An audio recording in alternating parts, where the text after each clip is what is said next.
All right, guys, what's going on? Welcome in. So Joe Douglas just wrapped up his combine press conference. First time he's spoken to the media in a really long time. And I was really looking forward to it, right? Because there's a lot of question marks surrounding this football team. So let's dive into some of the topics and answers that he was giving. First up, kind of the main takeaway here. Douglas has given Zach Wilson and his camp permission to seek a trade. Now, this isn't super shocking or surprising. This was kind of the rumor for the last, really since the season ended.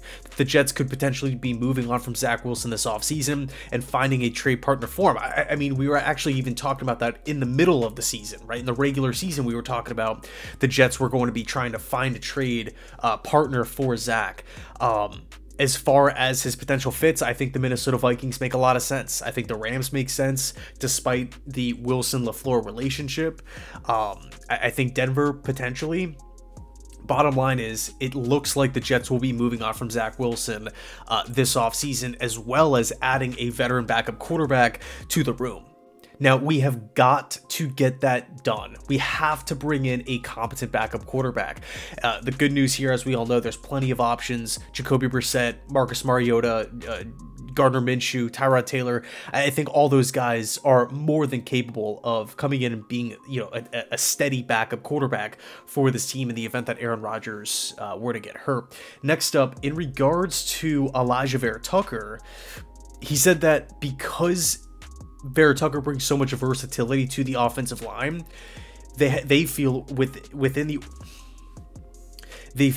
organization that they have a lot of flexibility when it comes to free agency in the draft, right? Potentially adding more to the O-line. The team doesn't know where exactly he's going to be playing for this upcoming season, and the team has not decided on his fifth-year option.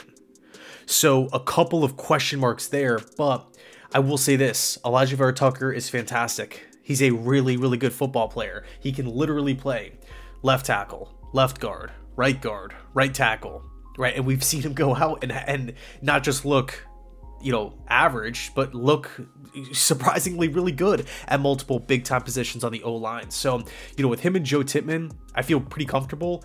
But it's, now after the release of Laken Tomlinson, we've been talking about trying to fix the offensive line since Joe Douglas has entered the Jets organization back in 2019. Now he's expected to fill three huge vacancies, as well as add depth in one offseason. So it's a massive quest or responsibility on his plate this upcoming offseason. There's no ifs, ands, or buts. He has to. He put himself in this position. He has to figure this out. Now, in regards to Bryce Huff, he did say that there's no plans to be using the franchise tag, so we can pretty much rule out a franchise tag and trade. Does not look like that's going to be the case. I know, some Jets fans have thrown that idea out. Obviously we can tag him, flip him to a team that really wants him, that is down to extend him, and then we can get a draft pick or some sort of compensation back in return for him. But again, it's not looking like it's going to play out that way. Douglas did say that he's going to be having conversations with Huff's agent this week, within the next couple of days. So we'll see if something pans out there. I think Huff is probably going to get anywhere from like 14 to 16 mil a season.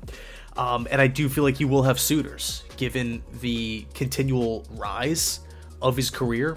His numbers keep going up. He's coming off the best season of his career. He's in the prime of his career, as well as having the ability to have success in multiple defensive schemes. So he could sign with a 4-3 team and go out and start and have success, or he could go and sign as a 3-4 outside linebacker edge and have success. So I do feel like Huff will get paid, and he will get at least a 3-year contract. I think the Bears make a lot of sense for him, but it kind of reading between the lines, it sounded like Joe Douglas he's envisioning Huff hitting the open market.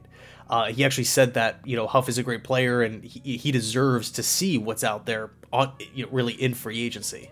And last but not least, this is kind of the section where I was just a little confused, right, when talking about the coaches that are currently at the combine. Now, as we all know, Saleh hasn't shown up at the combine in I don't think he ever has as Jets head coach.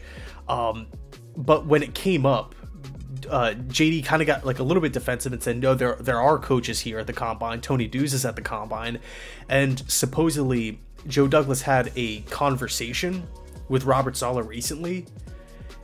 The conversation went well, and now Saleh has decided to go to Indianapolis Saturday and Sunday. So I don't know what was said in this conversation to change Saleh's mind. You know, in the past and really up until this point, all we've heard is that Saleh gets more done. Some coaches feel like they can be more productive outside of the combine with virtual interviews and whatnot, working back at the facility. So something here changed. I don't know if it was like JD convincing him to come, or I don't know. I mean, this doesn't really seem like a situation where Saleh would just change his mind and kind of break the habit that he's been doing these past couple of seasons. So just kind of weird.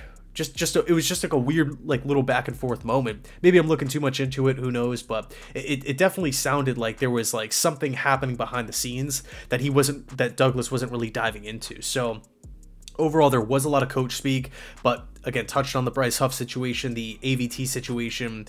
I guess we could end it off with the first thing that he did talk about, which was the Laken Tomlinson release. Just alluded to the fact that for financial reasons, it had to be done.